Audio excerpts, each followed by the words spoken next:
Assalamualaikum warahmatullahi ta'ala wabarakatuh. Alhamdulillah hamdan yafuku hamdal hamidin.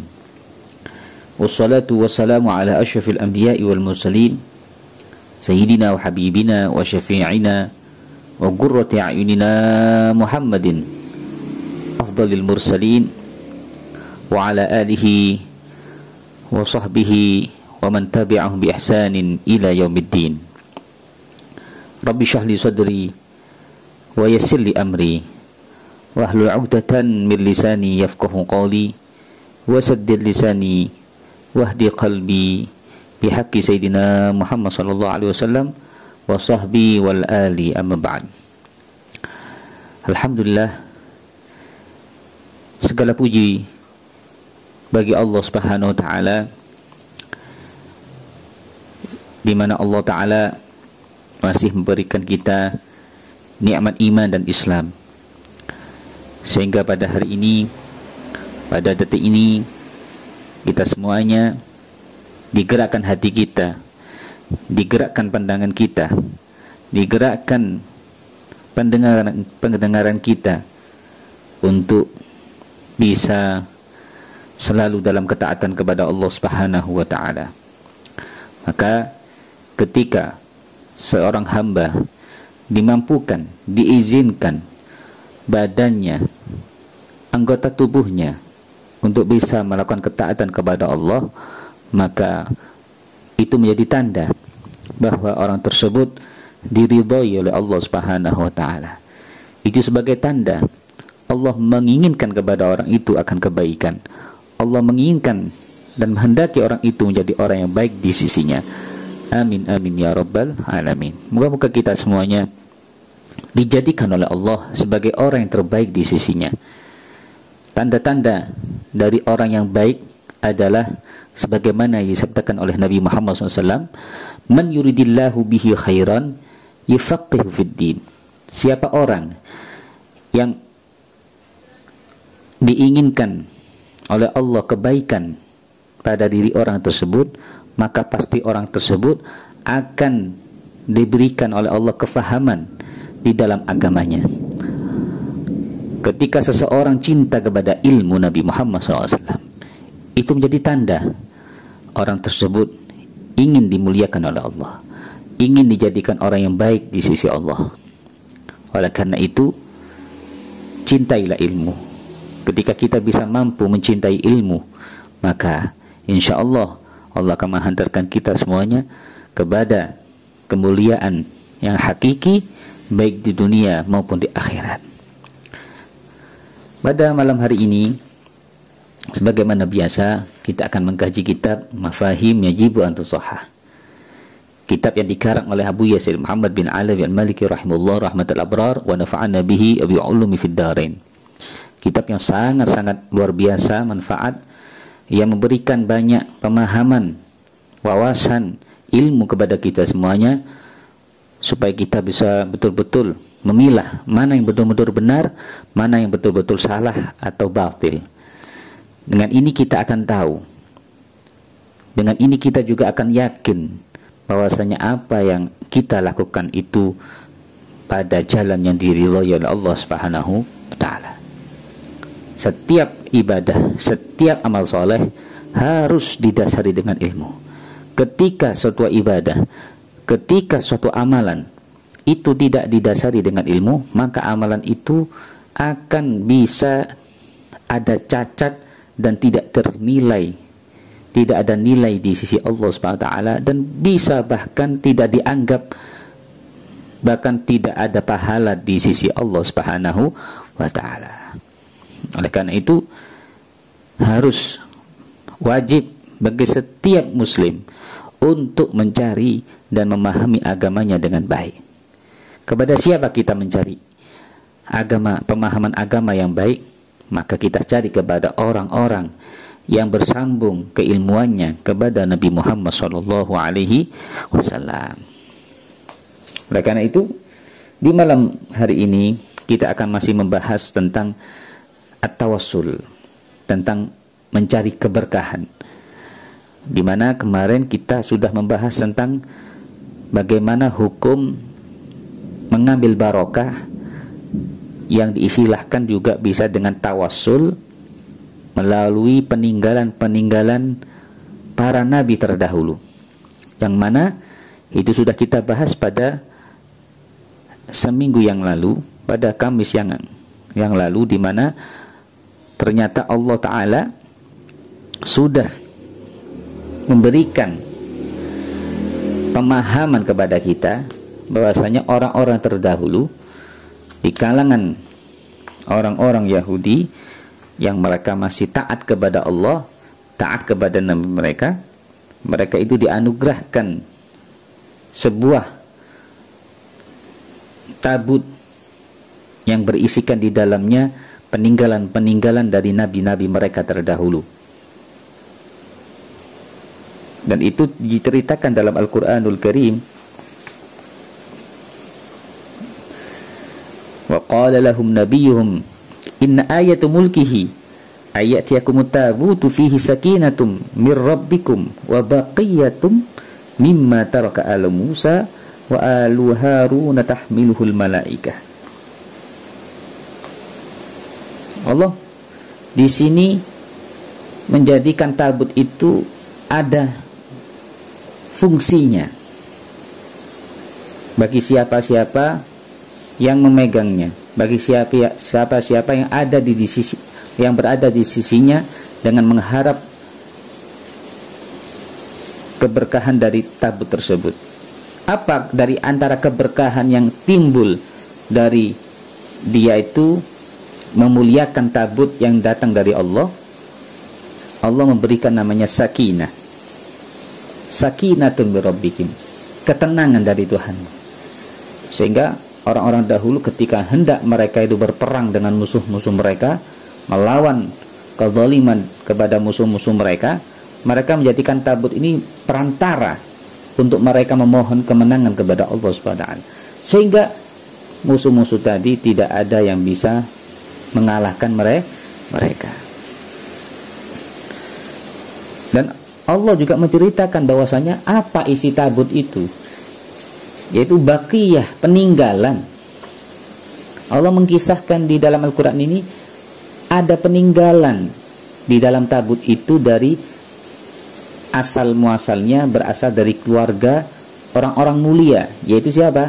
Keluarga Nabi Musa dan keluarga Nabi Harun.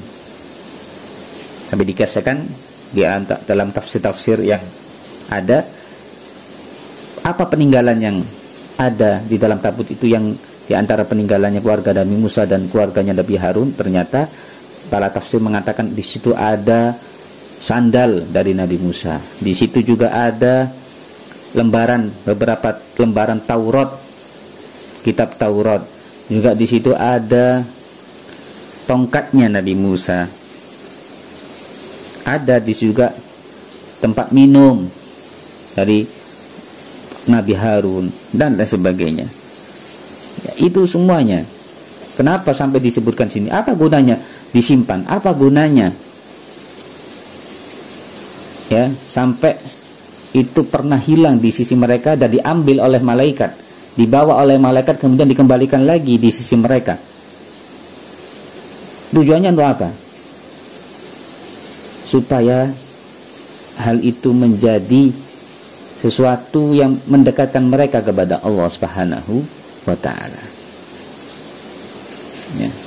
Supaya mereka dengan tahu akan keberkahan yang ada di dalam at-tabut itu, yang Allah mengizinkan tabut itu sebagai perantara antara mereka dengan Allah Subhanahu wa ta'ala.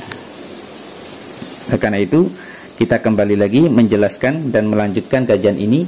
Oleh karena itu marilah kita bersama berdoa dan berniat seperti yang diniatkan oleh Al-Habib Abdullah bin Alawi Al-Haddad.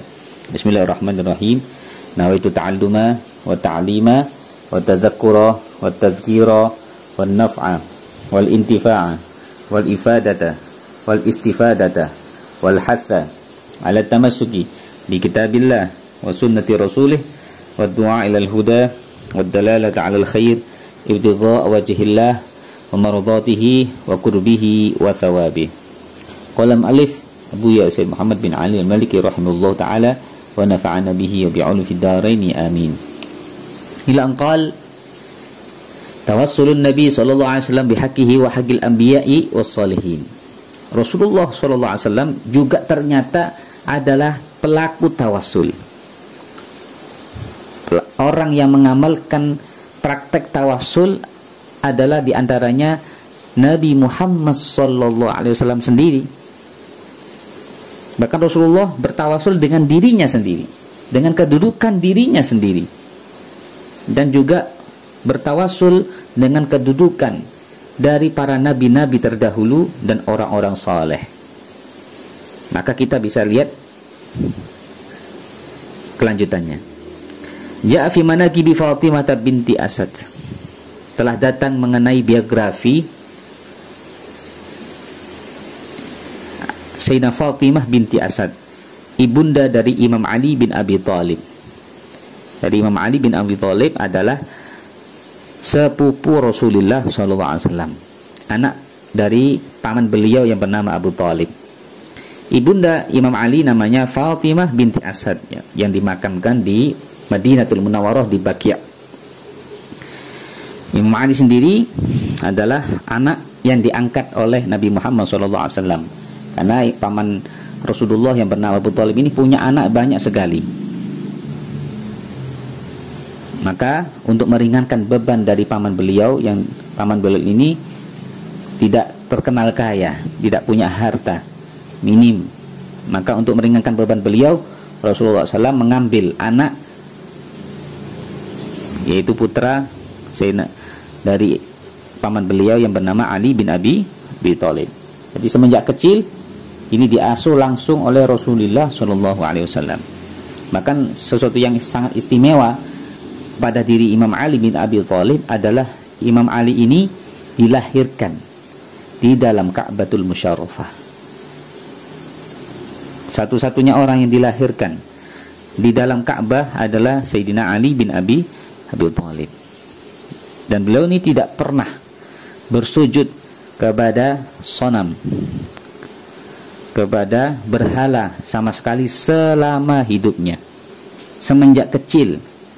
Karena kita tahu tadi, karena Imam Ali bin Abi Thalib ini semenjak kecil sudah diasuh oleh Rasulullah, dan Rasulullah sendiri maksum, terjaga dari segala dosa, baik dosa kecil atau dosa besar, baik sebelum diangkat menjadi nabi atau bahkan setelah diangkat menjadi nabi. Beliau maksum, tidak pernah melakukan dosa, apalagi melakukan perbuatan-perbuatan yang keji atau sampai dikatakan syirik. Rasulullah tidak mungkin melakukan seperti itu. Dan Imam Ali bin Abi Thalib, anak angkat beliau ini juga termasuk salah satu anak didik beliau yang dari kecil tidak pernah melakukan dosa berupa menyembah berhala. Itu tadi keistimewaan. Maka beliau punya gelar karramallahu wajhah. Biasanya ketika kita menyebut nama-nama sahabat seperti Sayyidina Abu Bakar As-Siddiq, Sayyidina Umar bin Khattab, Sayyidina Utsman bin Affan, kita dianjurkan untuk menambah doa radhiyallahu anhum. Semoga Allah meridhai mereka. Tapi khusus Sayyidina Ali bin Abi Thalib itu mereka tidak pakai radhiyallahu anhu, tapi karramallahu wajhah. Kenapa dibuat doa seperti itu? Karena secara khusus Sayyidina Ali ini semenjak kecil tidak pernah namanya melakukan perbuatan syirik seperti orang-orang jahiliyah, yaitu mulai dari menyembah, memuliakan dan lain sebagainya akan berhala-berhala dari milik orang-orang kafir Quraisy. Sehingga para ulama mendoakan istilahnya ganti dari radhiyallahu anhu adalah karramallahu wajhah, dan juga boleh saja radhiyallahu anhu disematkan kepada beliau, di samping ditambah untuk menjadi kemuliaan untuk beliau dengan menambah karramallahu wajhah. Maka pantas beliau ini sampai akhirnya diangkat menjadi menantu baginda Nabi Muhammad SAW dengan mempunyai istri mengawinkan beliau dengan anak putri kesayangan beliau, yaitu Sayyidah Fatimahuz Zahra. Ini salah satu keistimewaan dari Imam Ali bin Abi Thalib. Segala kemuliaan apa yang ada dalam Imam Ali bin Abi Thalib juga itu semuanya tidak terlepas dari sosok ibunda beliau yang bernama Fatimah binti Asad, seorang yang salehah, ibunda yang salehah, yang taat kepada Allah, taat kepada Rasulullah Shallallahu Alaihi Wasallam.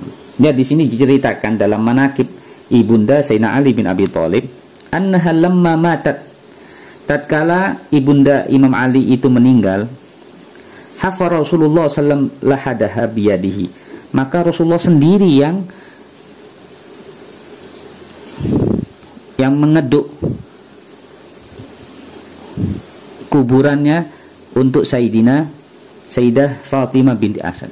Beliau sendiri yang nguli istilahnya. Beliau sendiri yang menggali kuburan untuk Fatimah binti Asad. Wa akhraja turabahu biyadihi, dan beliau sendiri yang mengeluarkan tanahnya itu dengan tangan beliau langsung. Enggak minta bantuan orang lain, enggak minta bantuan para sahabat, bahkan beliau sendiri yang turun tangan untuk mengkuburkan langsung. Prosesnya dari beliau sendiri dari awal menguburkan ibunda dari Sayyidina Ali bin Abi Thalib. Falamma faragha, tatkala selesai menggali kubur untuk Sayyidina Fatimah binti Asad, dakhala Rasulullah SAW, maka Rasulullah SAW masuk ke dalam kubur yang sudah disiapkan untuk Sayyidina Fatimah binti Asad, ibunda Sayyidina Ali. Apa yang dilakukan Rasulullah ketika masuk dalam kuburan itu? Fattaja'a fihi, beliau berbaring di tempat itu. Masuk berbaring di tempat itu. Setelah beliau berbaring, berbaring miring seperti posisi orang yang sudah meninggal, Rasulullah ketika itu langsung tiba-tiba berdoa.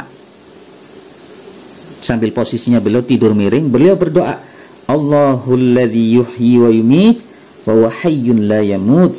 Allah lah zat yang maha menghidupkan dan zat yang maha mematikan, dan Allah selalu hidup dan tidak akan mati.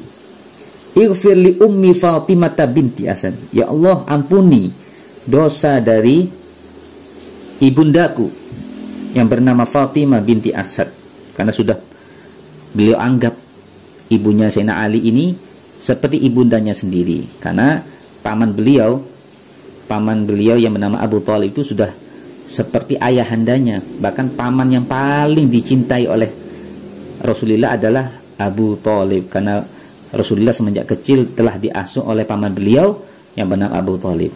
Bahkan Rasulullah ini sangat disayang oleh pamannya, melebihi dari anak-anaknya sendiri. Otomatis istrinya Sayyidina Abu Thalib itu sudah dianggap seperti ibundanya sendiri. Maka beliau berdoa di dalam kuburnya Sayyidina Fatimah itu sebelum dimasukkan jenazahnya beliau. Ighfir li ummi Fatimah binti Asad, ya Allah ampuni dosa ibundaku Fatimah binti Asad. Walakinha hujjataha, tuntunlah ia akan hujjahnya sebagai seorang yang selamat, seorang yang muslimah di sisimu. Wasi' 'alaiha madkhalaha, luaskan tempat masuknya ini, kuburannya ini, bihaqqi nabiyyika, demi kedudukan Muhammad. Beliau berdoa seperti ini dengan bertawasul dengan dirinya sendiri, dengan kedudukan beliau sendiri. Bahkan ditambahkan lagi di sini, wal anbiya illadzina min qabli, dan demi kedudukan para nabi-nabi sebelum aku. Fa innaka arhamur rahimin, sesungguhnya engkau adalah zat yang paling merahmati, paling menyayangi dari orang-orang yang memberikan kasih sayang. Kemudian setelah berdoa seperti ini, wa kabbara 'alaiha arba'an, kemudian beliau bertakbir, istilahnya mensolati beliau, mensolati beliau setelah mensolati beliau, adkhaluha al-lahda, memasukkan Sayyidina Fatimah ke kuburan beliau. Wa wal Abbas wa Abu Bakar As-Siddiq radhiyallahu anhu, bersama yang masuk di dalam kuburan itu, yang memasukkan adalah beliau sendiri bersama Sayyidina Abbas, pamannya Rasulullah yang bernama Abbas. Kemudian Sayyidina Abu Bakar As-Siddiq, 3 orang masuk ke lahat untuk mengiringi, memasukkan jenazah ibunda dari Sayyidina Ali bin Abi Thalib. Ini hadis diriwayatkan oleh Imam Tabrani dalam kitabnya Al-Kabir dan dalam kitabnya yang lain yang bernama Awsat, dan juga disebutkan di dalam kitab Majma'uz Zawaid juz 9 halaman 257. Maka di sini Abu Yazid Muhammad bin Ali Al-Maliki, beliau mengatakan waqtulifa fi Ruhi Ibni Salah ahadi ruwatihi, dijadikan perselisihan tentang salah satu perawinya. Tadi perawi hadis tadi yang mengisahkan tentang kisah Rasulullah masuk, yang beliau mengeduk kuburan untuk Sayyidina Fatimah dan kemudian mendoakan, itu hadis tersebut masih diperselisihkan karena di situ ada salah satu perawinya yang masih diperselisihkan akan thiqah atau tidaknya dalam derajat hadis tersebut. Walakin Ibnu Hibban dzakarahu fi thiqat, tetapi seorang ahli hadis yang bernama Ibnu Hibban telah menyebutkan tentang perawi dalam hadis itu yang bernama Ruh bin Salah di dalam kitabnya Ats-Thiqat, wa qala al-Hakim, dan juga dengan komentar yang sama oleh seorang ahli hadis yang bernama Hakim, Imam Hakim, mengomentari bahwasanya Ruh bin Salah ini adalah thiqatun ma'mun, orang yang terpercaya, orang yang jujur, ma'mun, lagi dapat dipercaya, orang jujur dan lagi dapat dipercaya. Jadi perselisihan yang ada di antara para ulama ahli hadis mengenai sosok Ruh bin Salah ini, ada 2 perawi yang menguatkan, 2 ahli hadis yang menguatkan bahwasanya Ruh bin Salah ini bukan orang biasa, bukan orang yang kategorinya lemah dalam meriwayatkan hadis, tapi beliau adalah seorang yang thiqah, orang yang sangat jujur, wa ma'mun, dan lagi dapat dipercaya. Wakil al-hafidhain sahhah al-hadis, dan bahkan kedua hafidh, yaitu Ibnu Hibban dan Imam Hakim, itu beliau berdua menjadikan hadis cerita tentang manakibnya Fatimah bin Asad yang tadi diceritakan, itu hadisnya adalah hadis yang sahih. Wa hakadzal Haythami fi Majma'iz Zawaid, begitu juga pengarang dari kitab Majma'uz Zawaid yaitu Imam Al-Haythami juga mengomentari yang sama, di mana beliau dalam kitabnya Majma'uz Zawaid itu beliau mengatakan wa fihi Ruh ibn Salah wa thiqahu Ibnu Hibban wal Hakim, dan di dalam hadis tersebut terdapat perawi yang namanya Ruh bin Salah, dan itu dianggap thiqah, jujur, dapat dipercaya oleh Ibnu Hibban dan Imam Hakim, di mana menunjukkan derajat hadis ini berarti derajat yang sahih, bisa dijadikan dalil, bisa dijadikan argumen. Wa fihi dha'fun, dan pada diri Ruh bin Salah ini terdapat kategori lemah. Jadi ada sesuatu yang membuat beliau lemah. Mungkin beliau karena sudah tua, mungkin dalam penyampaian hadis, atau itu hal-hal yang menyebabkan kalau hadis itu bisa lemah, derajatnya bukan sahih, berpindah kepada hadis yang di bawahnya, bisa jadi hasan atau bahkan dhaif, karena mungkin salah satunya adalah perawinya ada yang kategorinya du'fun, lemah. Lemah bukan artinya pembohong, bukan, tapi ada kalanya lemah itu penyebabnya adalah mungkin tidak kurang kuat hafalannya ketika menyampaikan hadis, sehingga derajatnya tidak bisa dijadikan sampai pada hadis yang sahih. Yang penting wa baqiyatu rijalihi rijalus sahih, Adapun perawi-perawi yang selain Roh bin Shalah yang ada dalam hadis itu semuanya adalah kategorinya orang yang sahih semuanya. Hanya satu saja perawi hadis tadi ada yang bernama Roh bin Shalah yang masih diperdebatkan di antara para ulama ahli hadis. Waraw kadzalik Ibnu Abdul Bar bin Hanim Abbas. Hadis itu juga diriwayatkan oleh Ibnu Abdul Bar yang bersambung kepada sahabat Abdullah bin Abbas. Dan juga diriwayatkan juga dengan senada seperti itu dari Ibnu Abi Syaibah yang bersambung langsung kepada sahabat Jabir bin Abdullah. Dan juga hadis yang sama tadi diriwayatkan oleh Imam Ad-Dailami dan Abu Nuaim. Dan semua perawi-perawi tadi dari berbagai jalur tadi itu menguatkan satu dengan yang lainnya, sehingga hampir-hampir hadis yang menerangkan tentang cerita manakibnya Sayyidina Fatimah binti Asad ibunda dari Sayyidina Ali ketika meninggal sampai Rasulullah ya mengeduk kuburannya, menyiapkan kuburannya sampai beliau berbaring di tempat itu sebelum diturunkan jenazahnya, sampai beliau berdoa ya dengan tawasul tadi itu semuanya perawinya banyak dari jalur yang banyak, sehingga satu jalur dengan jalur yang lainnya yang meriwayatkan hadis ini saling menguatkan, sehingga hampir-hampir tidak bisa terbantahkan, sehingga ini patut dan bisa dijadikan dalil ya. Qala Syekh Al-Hafidz Abdullah bin Siddiq Al-Ghumari, seorang ahli hadis yang terkenal namanya Abdullah bin Siddiq Al-Ghumari ya, dalam kitabnya Ithaful Adqiya beliau mengatakan waraw hadza dha'fu khafif.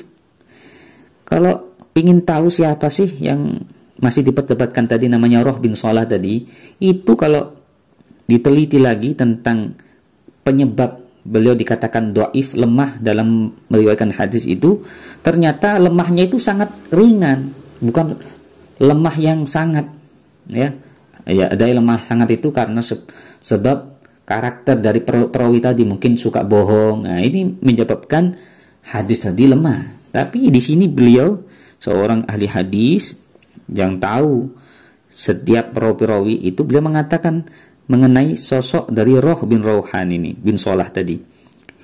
Ya.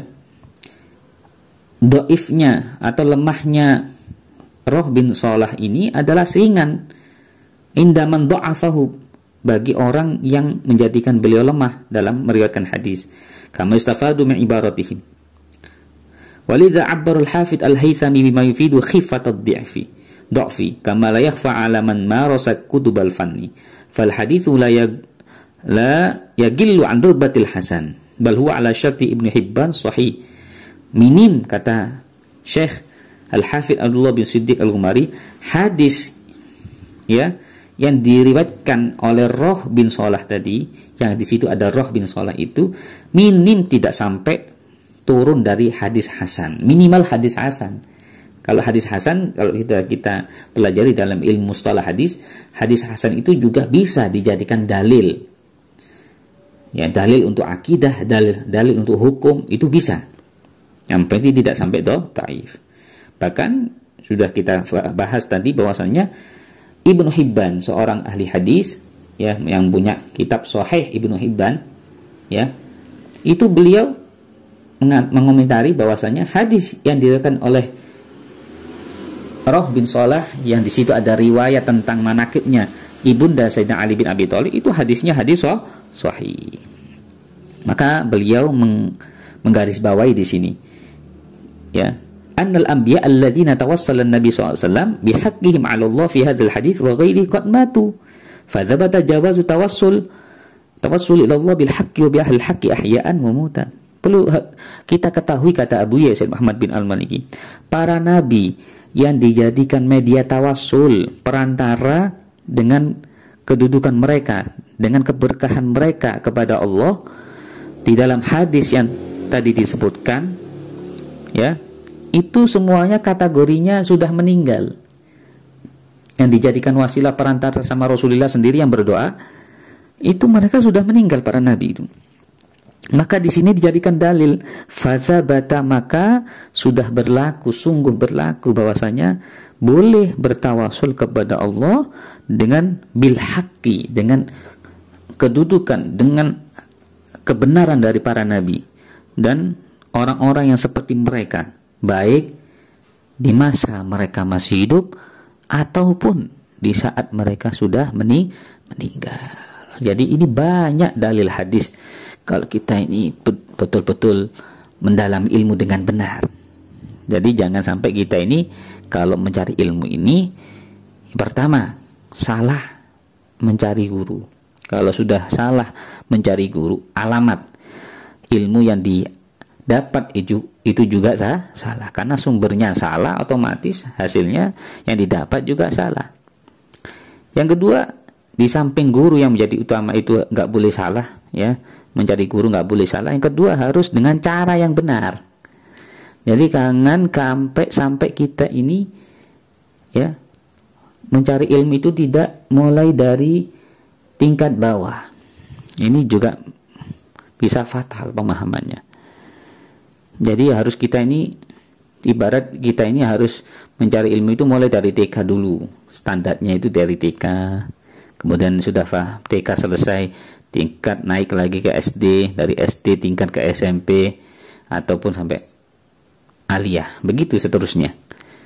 Jangan kita langsung belum tahu apa-apa, kita ini kategorinya orang yang masih awam, meminta, pengen tahu pelajaran-pelajaran yang langsung sudah SMP atau SMA. Kalau kita seperti itu, nanti hasilnya kita akan salah faham. Yang didapat bukan benar, tapi salah faham. Kalau salah faham dalam urusan ilmu dunia nggak masalah, masih bisa diperbaiki. Tapi kalau salah faham dalam urusan agama, apalagi dalam urusan akidah, ini bisa mempengaruhi keimanan. Ini yang sangat bahaya. Wal'iyadzubillah min dzalik. Semoga Allah menjaga iman kita, meluruskan iman kita. Moga-moga Allah memberikan petunjuk kepada kita guru-guru yang saleh, yang bisa mengantarkan kita kepada Allah, yang bisa mengantarkan kita kepada Nabi Muhammad sallallahu alaihi wasallam. Amin ya rabbal alamin. Itu saja yang bisa kami sampaikan. Moga-moga bisa bermanfaat untuk kita semuanya dan kita bisa mengamalkannya. Allahumma hadina fiman hadait, وعافنا فيمن عافيت وتولنا فيمن توليت وبارك لنا فيما أعطيت وقنا شر ما قضيت فإنك تقضي ولا يقضى فإنه لا يذل من واليت ويعز من عاديت ربنا وتعالى فلك الحمد على ما قضيت أستغفرك وأتوب إليك صلى الله عليه محمد النبي الأمي وعلى آله الحمد لله رب العالمين. والسلام عليكم ورحمة الله وبركاته.